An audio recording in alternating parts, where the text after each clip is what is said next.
Muy buenas tardes, bienvenidos de nuevo a Negocios Televisión, bienvenidos a este espacio informativo mirando a las últimas horas en este momento de escalada de crisis entre Estados Unidos e Irán. Enseguida les contamos la respuesta de Teherán a este ultimátum por parte de Estados Unidos con el mayor despliegue militar desde el año 2003 y con mensajes por parte de Rusia o de China. Vamos a mirar también a Europa, que sigue, bueno, pues en este conato, en estas polémicas con Estados Unidos. Hoy escuchaban además a los ministros de Defensa europeos hablando sobre el aumento en defensa, pero también sobre la dependencia de Estados Unidos. Vamos a mirar también a China con un choque que ha tenido en las últimas horas con aviones estadounidenses y vamos a poner el foco en los mercados en los próximos minutos con datos macro importantes que vamos a conocer en Estados Unidos, pero antes vamos a empezar con las últimas horas. Vamos a empezar mirando una vez más a Donald Trump, el presidente de Estados Unidos, que establecía un plazo de 10 días para alcanzar un avance diplomático con Irán sobre su programa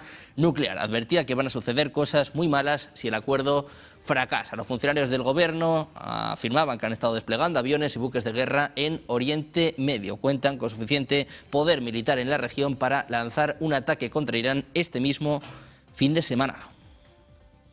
Not continue to threaten the stability of the entire region, and they must make a deal.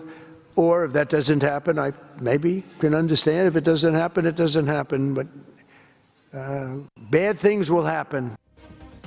Ultimátum por parte de Donald Trump en un momento de despliegue sin precedentes de Estados Unidos. Vamos a contarles precisamente que Trump considera un ataque militar inicial limitado contra Irán para obligarle a cumplir con sus demandas de cara a un acuerdo nuclear. Un primer paso que estaría diseñado para presionar a Teherán a un acuerdo, pero que no llegaría a ser un ataque a gran escala que pudiera inspirar una represalia importante. El ataque inicial, que de ser autorizado podría ocurrir en cuestión de días, tendría como objetivo algunas instalaciones militares o gubernamentales, es lo que informaba el diario Wall Street Journal. Si Irán sigue negándose a cumplir la directiva de Trump de poner fin a su enriquecimiento nuclear, Estados Unidos respondería con una amplia campaña contra las instalaciones del régimen, posiblemente con el objetivo de derrocar a Jamenei. El ejército de Estados Unidos está desplegando una amplia gama de fuerzas en Oriente Medio, incluidos 2 portaaviones, hasta cientos de aviones de combate y aviones cisterna de reabastecimiento de combustible. El presidente Trump decía que Irán tenía entre 10 y 15 días como máximo para alcanzar un acuerdo. Decía que si no sería una gran desgracia para ellos. Con respecto a la fecha límite, Trump comentaba que pensaba que 10 a 15 días era prácticamente el máximo que podría permitir de cara a estas conversaciones. Este despliegue no se parece a nada que Estados Unidos haya hecho desde el año 2003, cuando concentró las fuerzas antes de la invasión de Irak. Eclipsa el aumento de tropas que Trump ha ordenado frente a las costas de Venezuela hace apenas unas semanas, justo antes de derrocar al presidente venezolano Nicolás Maduro. Si bien es poco posible que Estados Unidos despliegue tropas terrestres, la acumulación de tropas sugiere que Trump se está dando margen para lanzar una campaña sostenida que podría durar varios días en cooperación con Israel. Si las conversaciones se han centrado en una campaña sostenida mucho más amplia que los ataques nocturnos que Estados Unidos lanzó contra el programa nuclear de Irán en junio pasado, el presidente también considera un ataque temprano limitado, diseñado para obligar a Teherán a sentarse en la mesa de negociaciones. And it's turned out not to be. And we do have some work to do with Iran. They can't have a nuclear weapon. It's very simple. You can't have peace in the Middle East if they have a nuclear weapon. And they can't have a nuclear weapon. And they've been told that very strongly.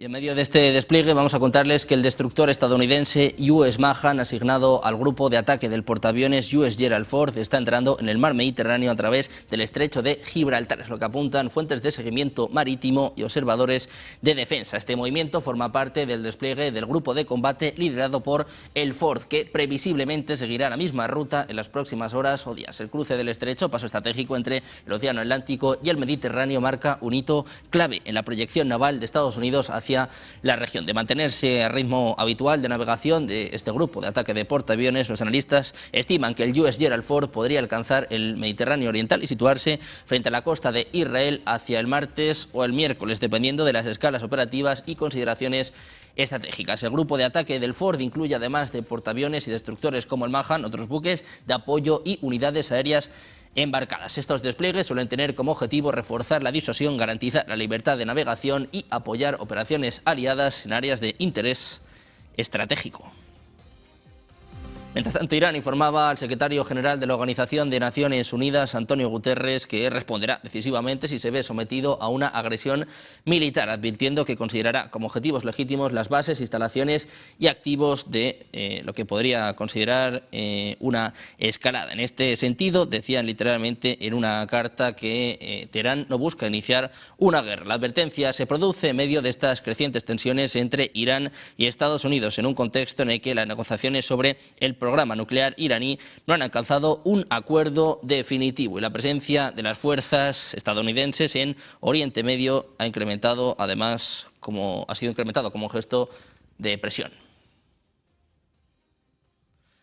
Mirando a Irán, también vamos a contarles que un avión de combate F-4 de la Fuerza Aérea de Irán se estrelló a unos 80 kilómetros de la base aérea de Noses, lo que apuntan informaciones difundidas por medios locales. Posteriormente, la Fuerza Aérea iraní confirmaba que el piloto de la aeronave, identificado como Mahdi Firuzmand, falleció como consecuencia del accidente. Por el momento no se han ofrecido detalles oficiales sobre las causas de este siniestro, aunque las autoridades militares han indicado que se ha iniciado una investigación para esclarecer lo ocurrido. El incidente, además, también se produce en un contexto de creciente actividad militar en el país, aunque todavía no se ha establecido ninguna relación entre el accidente y otros acontecimientos recientes.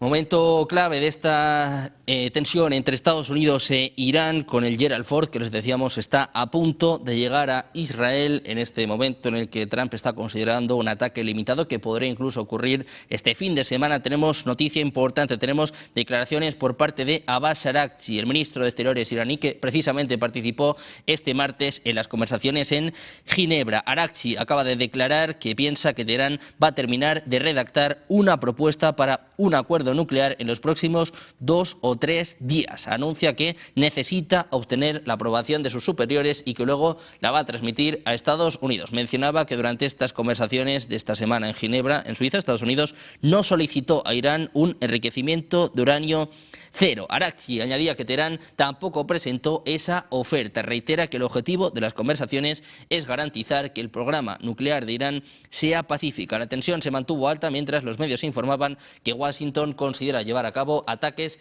limitados contra Irán en los próximos días. Momento importante, tenemos declaración por parte de Irán, por parte del ministro de Asuntos Exteriores, Abbas Araghchi, que responde a este ultimátum de Donald Trump. Decía que hay 10 días, que Irán tiene 10 días para responder. Tenemos, bueno, pues precisamente la respuesta más cerca o no de un acuerdo. De momento, la presentación de este plan nuclear, de este borrador para alcanzar un acuerdo nuclear, se presentará en los próximos 2 o 3 días. Muy atentos de los mensajes por parte de Araghchi en un clima de mucha tensión en Oriente Medio. Vamos a mirar también a Israel. El primer ministro israelí, Benjamin Netanyahu, advertía que Teherán enfrentará una respuesta que no puede imaginar si Irán ataca a Israel. Decía que están preparados para cualquier escenario y que una cosa es segura: si los ayatolás cometen un error y atacan a Israel, se van a enfrentar a una respuesta que ni siquiera pueden imaginar. Es lo que apuntaba en una ceremonia de graduación de los cadetes de las FDI en medio de estas tensiones continuas. El primer ministro israelí afirmaba que el país está operando codo a codo con su principal aliado, con Estados Unidos. Compartía que ha transmitido a Donald Trump la postura de Israel sobre los principios rectores de un posible acuerdo. אנחנו פועלים בצמידות עם בעלת בריתנו הגדולה, ארצות הברית. הבהרתי לידידי הנשיא טראמפ את העקרונות שלדעת ישראל צריכים להנחות כל משא ומתן עם איראן. אנחנו ערוכים לכל תרחיש. ודבר אחד בטוח, אם האייתולות יטעו ויתקפו אותנו, הם יחוו תגובה שהם אפילו לא יכולים לעלות בדעתם.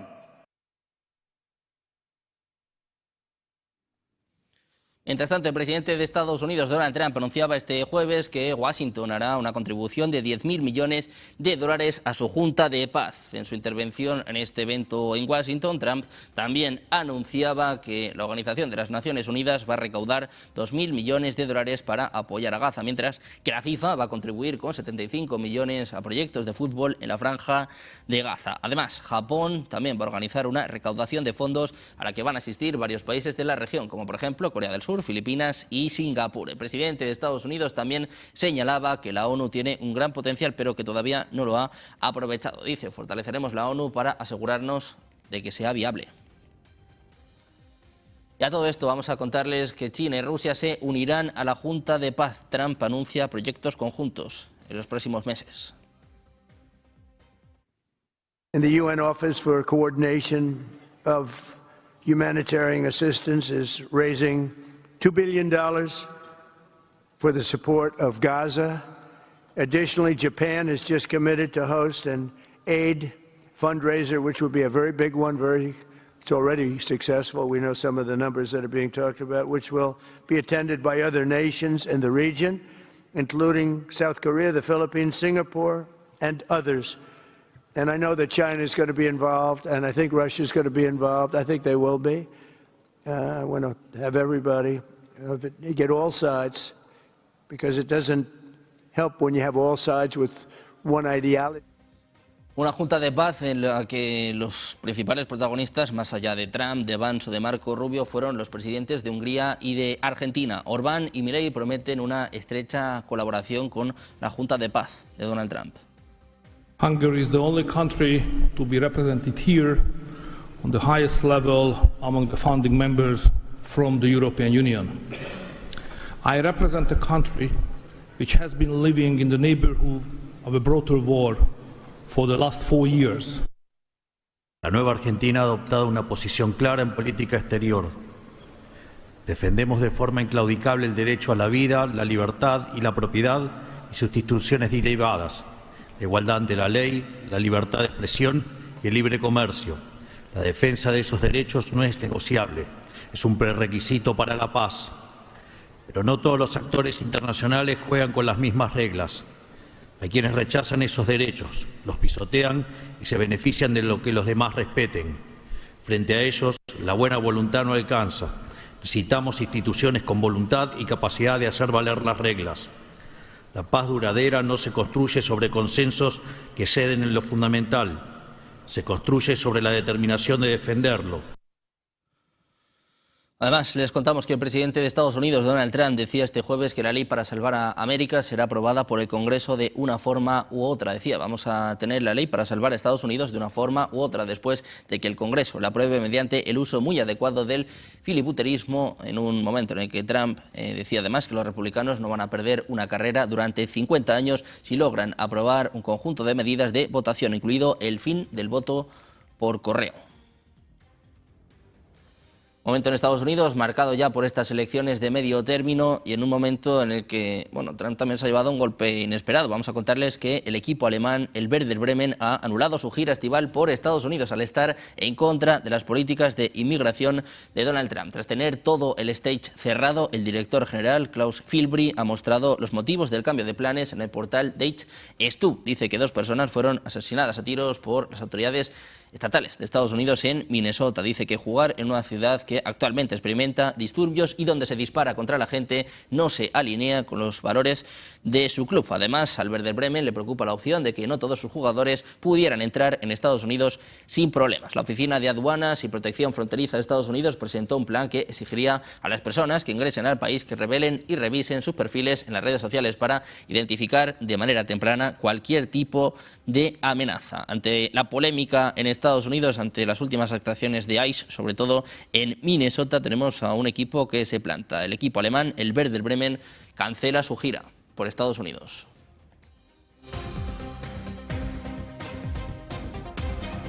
Pendientes de Estados Unidos y del choque con Europa, en un momento en el que también hay que mirar a Venezuela con España pidiendo que se levanten las acciones en torno a la presidenta encargada, en torno a Delcy Rodríguez. Vamos a hacer una pequeña pausa, 2 minutos, y enseguida la información. Negocios Televisión.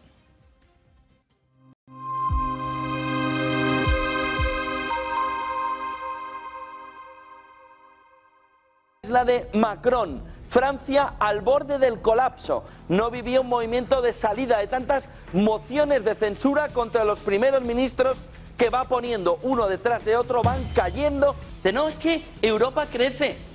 ¿Qué va a crecer Europa? Si lo que hace es endeudarse. Y ahora que ya tienes todo el modelo al borde del colapso y que ve la élite que la situación ahora mismo es dramática, que le está diciendo una parte de la población, vamos a las calles. Vamos a las calles. ¿Qué es lo que ya definitivamente termina por controlarlos a todos, por observarlos a todos, por tenerlos a todos en el punto de mira? El anillo de Sauron en el entorno europeo, el euro digital. A partir de aquí, se finí. El gobierno de turno le está diciendo, vivimos mejor que nunca. Dicen, vivirás tú, que estás en tu palacio. Pero no nos tomes el pelo. Es que el presidente del gobierno gana poco dinero. Los cojones. Gana un dineral, porque si gana 90.000, 100.000 euros, más un chalet de 15.000 euros, más el Falcon cuando quiere, más un helicóptero, más para ir a Benicàssim, más las vacaciones en Marruecos, ¿cuánto gana la casta política? Y encima se ríen de nosotros, que gana poco el presidente del gobierno. ¡Los cojones! ¿Cómo que gana poco?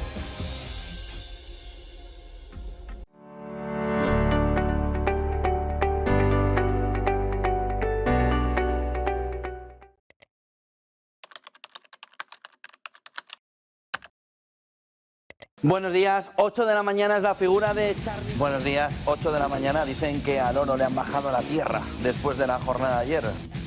Seguimos en Negocios Televisión. Mañana continuamos en Negocios Televisión. Sean bienvenidos de nuevo a Negocios Televisión. Negocios Televisión. Sobre todo intentando ver lo que Europa está poniendo encima de la mesa en esos ejercicios militares.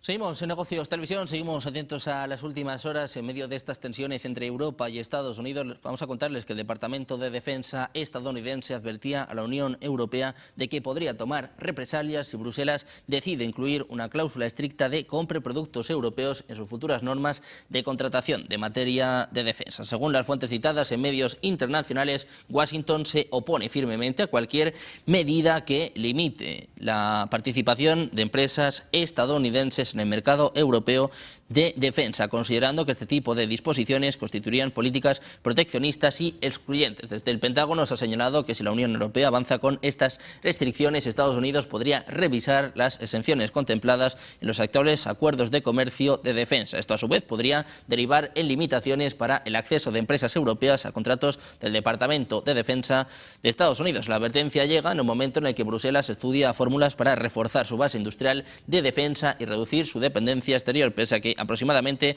2/3 de las armas importadas por los países de la Unión Europea proceden actualmente de Estados Unidos. Y a todo esto les contamos que Donald Trump dijo que iba a instruir al secretario de Defensa, Pete Hegseth, y a los departamentos y agencias pertinentes para que comiencen a publicar archivos relacionados con la vida extraterrestre. Los documentos también tendrán que ver con fenómenos aéreos no identificados y objetos voladores no identificados, además de cualquier otra información relacionada con estos asuntos altamente complejos, pero extremadamente interesantes e importantes. Es lo que anunciaba el propio Trump en Truth Social.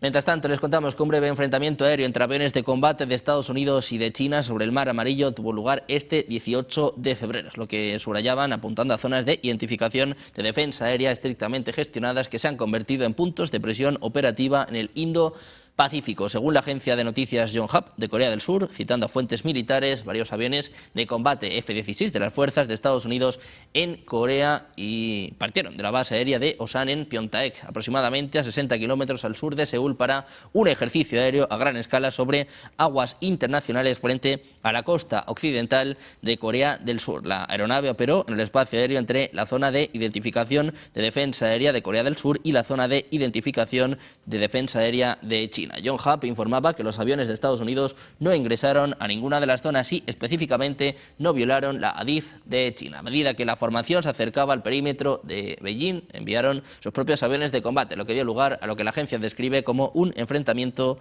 temporal.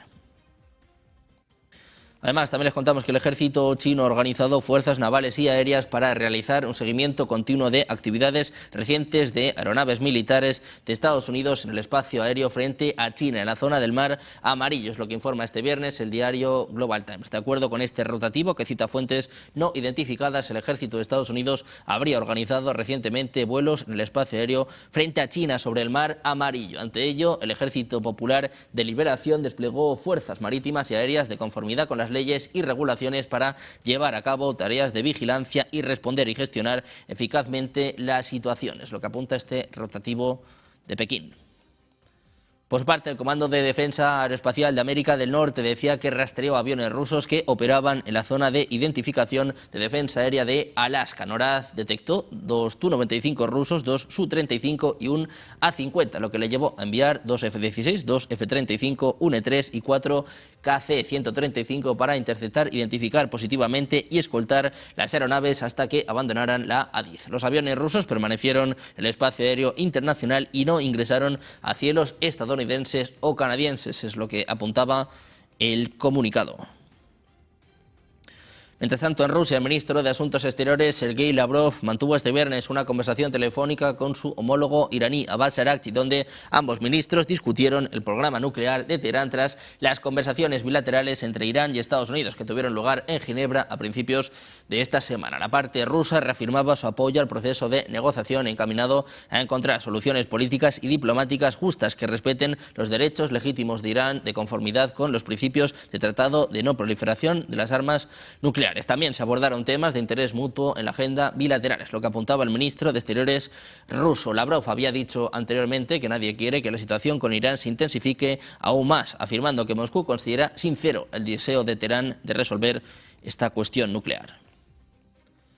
Además, les contamos que un error informático ha revelado una aparente red de contrabando que ha movido al menos 90.000 millones de dólares del petróleo ruso y está desempeñando un papel central en la financiación de la guerra del Kremlin en Ucrania. Financial Times habría identificado 48 empresas aparentemente independientes que trabajan desde diferentes direcciones físicas y que parecen estar operando juntas para ocultar el origen del petróleo ruso, en particular el de Rosneft. La red fue descubierta porque todos comparten un único servidor de correo electrónico privado. El envío de petróleo a través de terceros puede mascarar entidades incluidas en listas negras involucradas en transacciones y precios pagados. El incentivo para ocultar el origen preciso del crudo ruso se intensificó en octubre de 2025, cuando Estados Unidos impuso sanciones a Rosneft y Lukoil, los dos mayores exportadores del país. 3 funcionarios de la Unión Europea afirman que estos hallazgos podrían utilizarse como prueba para imponer nuevas sanciones. Las entidades de esta red, según declaraba Financial Times, ya estaban en el radar de Europa. En este sentido, con cada paquete de sanciones, dice que están intentando dificultar la elusión, hacerla menos predecible, menos fiable y más costosa. Mientras tanto, vamos a contarles que Donald Trump extendía las sanciones contra Rusia por un año con respecto al conflicto en curso en Ucrania, es lo que apuntaba un aviso compartido por el Registro Federal de Estados Unidos. Dice que las acciones y políticas contempladas en estas órdenes ejecutivas siguen representando una amenaza inusual y extraordinaria para la seguridad nacional y la política exterior de Estados Unidos. Trump también añadía que estas medidas deben continuar en vigor después del 6 de marzo de 2026, al menos por un año más. Mientras tanto, Polonia completaba este viernes su salida de la Convención de Ottawa sobre la prohibición de minas antipersona, un paso que Varsovia justifica por el deterioro de la seguridad en el flanco oriental de la OTAN y el desarrollo del proyecto defensivo Escudo del Este. La denuncia formal del tratado, notificada a Naciones Unidas en agosto de 2025, entra en vigor este viernes después de completarse los 6 meses preceptivos desde el aviso polaco. Permitirá a Polonia producir, almacenar y desplegar minas antipersona en su territorio, especialmente sus fronteras con Bielorrusia y el enclave ruso de Kaliningrado. Donald Tusk además también anunciaba que el proyecto Escudo del Este, esta iniciativa defensiva valorada en más de 2.000 millones de euros, permitirá minar la frontera en apenas 48 horas en caso de una amenaza inminente. A todo esto, el ministro de Exteriores húngaro, Péter Szijjártó, declaraba que la Comisión Europea debería proteger los intereses europeos y no los ucranianos. En un mensaje en X decía que Hungría espera que la Comisión inste a Ucrania a respetar el acuerdo de asociación con la Unión Europea, que establece que no debe poner en peligro la seguridad energética de ningún Estado miembro de la Unión Europea. Afirmaba además que a la luz de la interrupción del oleoducto Druzhba, la Unión Europea debería hacer cumplir sus regulaciones sobre las importaciones de petróleo ruso y dejar claro a Croacia que no deben rechazar los suministros marítimos de petróleo ruso a Hungría y Eslovaquia. Vamos a mirar también a Venezuela, una ley de amnistía aprobada este jueves por unanimidad en un debate histórico en la Asamblea Nacional de Venezuela, que es presentada por el chavismo como la opción de sentar las bases para un nuevo futuro político en el país suramericano. Las ONGs y opositores siguen exponiendo dudas sobre la opción de una reconciliación. La presidenta encargada de Venezuela, Delcy Rodríguez, decía sentirse muy complacida por la aprobación de una ley que a su juicio abre una puerta para que los ciudadanos se reencuentren y para que el país también aprenda a convivir pacíficamente y democráticamente. En este sentido, la propia Delcy decía que para que Venezuela se despoje del odio, de la intolerancia, que primen los derechos humanos, que prime el amor, el entendimiento y el reconocimiento. Decía esto después de rubricar la legislación en el Palacio Presidencial de Miraflores, acompañada por Jorge Rodríguez y del ministro del Interior, Diosdado Cabello.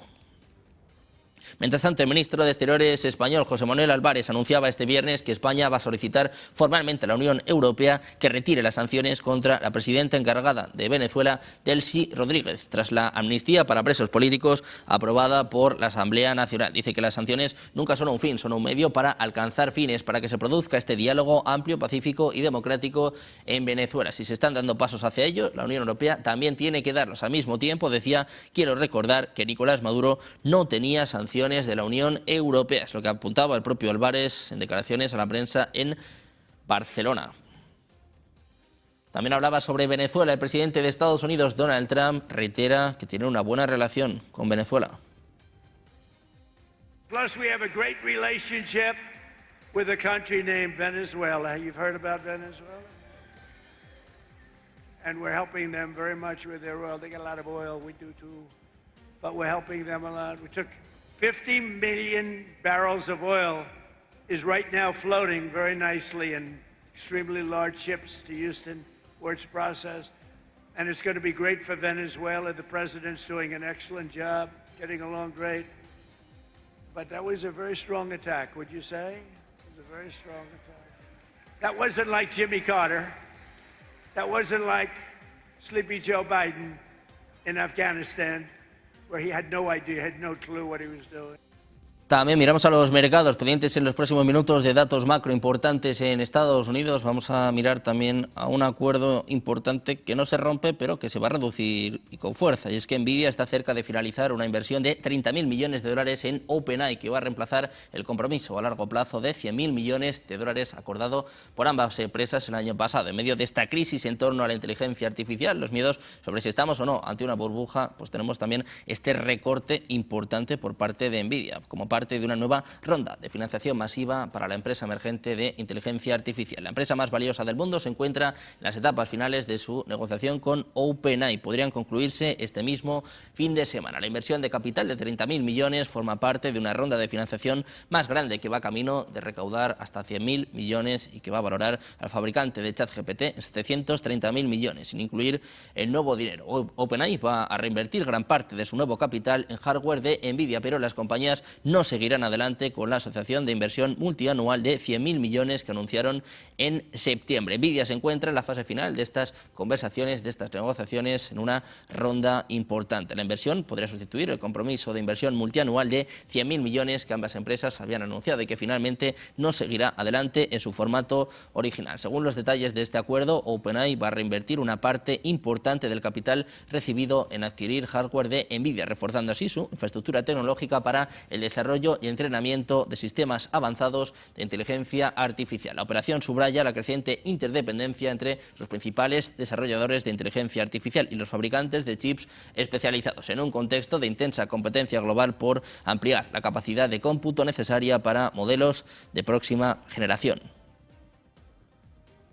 Vamos a mirar también a los mensajes por parte de Donald Trump, el presidente de Estados Unidos, hablando en estos momentos, mandando mensajes a través de sus redes sociales. Mensaje en Truth Social, habla del cierre del gobierno en Estados Unidos, el cierre más largo de la historia que, según él, ha costado al menos 2 puntos del PIB. Dice que, además, hay que bajar las tasas de interés y vuelve a aludir a Jerome Powell. A la espera de conocer en los próximos minutos, a eso de las 2:30, vamos a conocer el dato de PIB en Estados Unidos. Trump se está adelantando. Dice que el cierre que ocasionó el Partido Demócrata le ha costado a Estados Unidos al menos 2 puntos del PIB. Dice además que por eso están intentando un cierre, pero de forma reducida. Muy pendientes del dato en Estados Unidos, muy pendientes del dato de PIB, mirando también a la geopolítica con estas tensiones en torno a Irán, con el ministro de Asuntos Exteriores que está informando de que la propuesta, el borrador del acuerdo nuclear, se va a presentar en los próximos 2 o 3 días. Vamos a hacer una